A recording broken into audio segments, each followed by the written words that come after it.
Ito ang simpleng dingding ng vegetarian na magsasakang tulad ko. Yan ang daon ng string beans, palang sigarilyas, daon ng saluyot, yan ang eggplant at saka okra. At sinagang ko ng dried seaweeds, ayan, at saka dried hipon. Ayan, ang dried hipon. At sinagang ko din ng pritong bangus. Ayan, sarap kapag nang kumuloy. Nilagyan ko ng bagoong papalasa.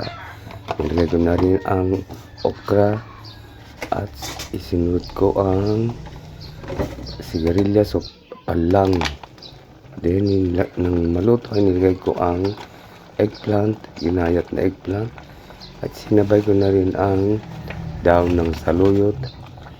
Ayan, at saka nang maluto ay sunod ko din ang daon ng string beans. Ayan, sarap mga kaibigan.